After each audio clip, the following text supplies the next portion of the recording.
Guys ഇന്നൊരു college മിനിഡിയാണ് കേട്ടോ. നമ്മൾ കോളേജിൽ എപ്പോഴും ബസ്സിലാണ് എത്തുന്നത്. ബസ്സിലെത്തിയിട്ട് നമ്മൾ കുറച്ച് നേരം ഫ്രണ്ട്സൊക്കെ ആയിട്ട് പുറത്തിരുന്നു. അപ്പോഴത്തേക്കും ക്ലാസ്സിന് വേണ്ടിയിട്ട് സാർ വന്നു. ക്ലാസ് ആയിട്ടല്ല, പ്രാക്ടിക്കലിന് വേണ്ടിയിട്ട് ഓരോ കാര്യങ്ങളൊക്കെ പറഞ്ഞു തരുവാണ്. ഞങ്ങളുടെ എക്സാമൊക്കെ കഴിഞ്ഞു.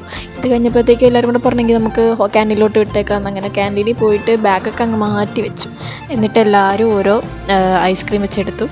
ഐസ്ക്രീം കഴിക്കാൻ നേരത്തേക്കുള്ള പല്ല് പൊളിക്കുന്ന എക്സ്പ്രഷനാട്ടോ നിങ്ങൾ ഈ കാണുന്നത്. എല്ലാവർക്കും പല്ലൊക്കെ പൊളിച്ചു. പിന്നെ ഞങ്ങൾ വിചാരിച്ച് നീ നടന്നേക്കാം, അല്ലേ ബസ് കിട്ടത്തില്ല ഞങ്ങൾക്ക് തിരിച്ചുള്ള. അതിന് നടന്നു കഴിഞ്ഞപ്പോഴത്തേക്കാണ് അപ്പോൾ അവിടെ നല്ല ക്ലൗഡ് കണ്ടത്. അപ്പോഴത്തേക്ക് ഗ്രാജുവേഷൻ എന്ന് പറഞ്ഞിട്ട് എല്ലാവരും കൂടെ ചാടാൻ തുടങ്ങി.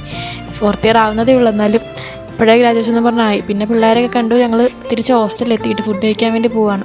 ഫുഡ് കഴിക്കാൻ വേണ്ടി ഇറങ്ങി നടന്നു കഴിഞ്ഞപ്പോഴത്തേക്കുമാണ് ഇന്ന് ചോറും കോവയ്ക്ക മെഴുക്കുവരട്ടിയും രസമാണ് പറഞ്ഞത്. പിന്നെ മുട്ടയൊക്കെ വറുത്ത് കഴിച്ചു. പിന്നെ കുളിക്കാനായിട്ട് എല്ലാവരും എണ്ണയൊക്കെ ഇട്ട് കുളിച്ച് വന്നപ്പോഴത്തേക്കും എൻ്റെ ലിബാം ഇടുന്നതിൻ്റെ പട്ടിഷാണ് നിങ്ങളിപ്പോൾ കണ്ടത്. എന്നിട്ട് ക്രീമൊക്കെ തേച്ചിട്ട് കിടന്ന് ഉറങ്ങാമെന്ന് വിചാരിച്ചു. ഞാൻ ഇപ്പോൾ എല്ലാവരും ഉറങ്ങാൻ പോവാണ്. അപ്പോൾ ഇന്നത്തേക്ക് എത്ര ഉള്ളൂ. ബൈ.